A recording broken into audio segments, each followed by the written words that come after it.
Le bistrot parisien qui va bien, où l'ambiance déchire en plein milieu du 2e arrondissement. Je vous emmène ce soir chez mon chouchou, puisque vous le connaissez déjà, mais cette fois avec un endroit différent. L'ambiance est du tonnerre et ça s'appelle le Belmont.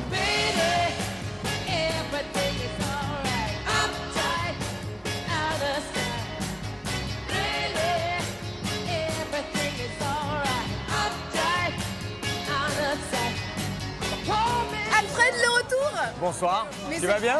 Très bien, et toi? Magnifique. Alors après le café Renoma, le Belmont, en plein 2e arrondissement. Le Belmont, grande, Alors qu'est-ce qui t'a pris? Grand challenge, je suis tombé amoureux d'un lieu que je trouve extraordinaire par son espace, parce que c'est grand, c'est haut, ça fait 8 mètres de plafond, c'était un magasin Audigier, un showroom de fringues. C'est énorme, et ça. j'ai dit, let's go, on prend le challenge, on casse tout, on a fait 1 an et demi de travaux et on a fait un resto. Et voilà. Alors Un ce qui est endroit sympa, où- c'est qu'on ne risque pas de le louper. Tu as beau être dans le quartier de la mode, là pour le coup, Ah, je suis le seul. c'est magnifique. Je suis le seul, on me voit, il y a marqué Belmont partout. Et parmi 10 000 magasins de fringues, il y a un resto, c'est Fredo. Voilà. Quelle est la philosophie? Explique-moi un peu le concept de ton endroit. Alors c'est un endroit où il fait bon être matin, midi, soir, parce que je suis ouvert toute la journée. D'accord. Inclus samedi, dimanche, le brunch, etc. etc., etc. J'ai 2 étages, parce que j'ai 8 mètres de plafond, donc j'ai fait une mezzanine assez sympathique. Ça, tu l'avais C'est pas la tout le tour. mezzanine? Non, on a tout pété. On a tout pété, on a tout reconstruit. Avec un DJ qui est là-haut aussi pour le week-end.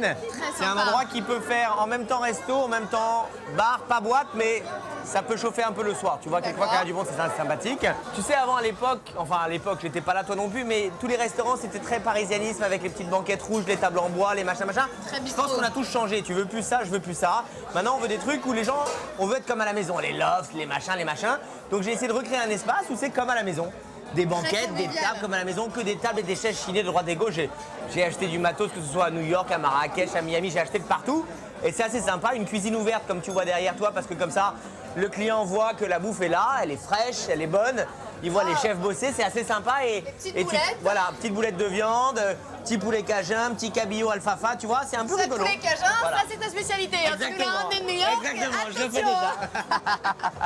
Qui vient dans ta boutique? Dans ma Qui vient crémière. dans ton restaurant? Bah, dans ma crémière, à part Juliette Longuet de Sejun TV, pas mal de monde. On est en centre de Paris, donc tout le monde est là. Par rapport à des restaurants que j'ai eu dans le passé, dans le 8e ou dans le 16e, où tu es quand même excentré, Ouais. là, bah, finalement, on est central. 1, 2, 3, 4, 9, 8, 10, 12, tout le monde peut venir chez toi. Donc c'est assez sympathique. Et j'ai essayé de créer un concept qui puisse plaire à notre clientèle de toi et moi, qui soit entre 25 et 40 berges, tu vois, sur que des petites assiettes à partager. Je trouve que c'est un, nouveau, très sympa, un ça. nouveau concept qui existe déjà à New York, de là où tu es, et à Londres vachement et ailleurs, mais à Paris c'était encore assez nouveau. Un peu tapas, Pour sortir, revisiter. sortir des sentiers battus, entrée, plat, dessert, où tu te gaves. Petites assiettes, tu vois, tout est entre 8 et 12 euros, et t'en prends 3-4, et au lieu de bouffer 1 ou 2 plats, tu bouffes 6 trucs. Top. Dans ta bouche, ça rayonne, et c'est rigolo, voilà. Alors là, on arrive encore dans une ambiance complètement différente. La mezzanine. Hollywoodienne à fond. Marilyn d'ailleurs nous attend sur les murs. Des petits papiers peints à droite à gauche différents, des petites Mais alors où pâtes est-ce que t'as différentes. chiné tout ça? Parce que c'est vraiment rien à voir quoi. Écoute, celui-là, c'est un papier peint de ma maman.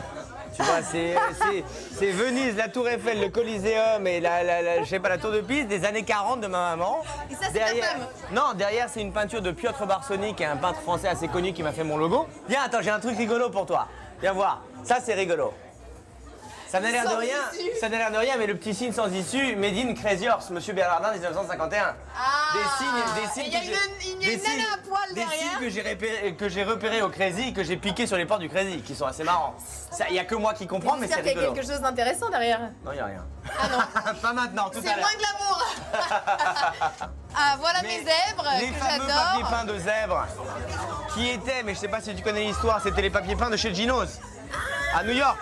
Excellent, Tu sais, je savais pas. le restaurant chez Gino's à New York sur Lexington et la 62. Et qu'est-ce que t'as fait? Tu les as récupérés? Je l'ai récupéré. Gino's les a as fermé il y a 3 ans, je récupérés. l'ai récupéré. Je connaissais Comment le tu mec. fais pour récupérer du papier Eh peint? ben on se démerde chérie, hein. Chacun son boulot. Comment tu fais pour m'interviewer? Moi comment je fais pour récupérer les papiers peints? Voilà. C'est pour ça on se donne des petits conseils. Chacun son truc et on s'aide les uns les autres, voilà. Then all the world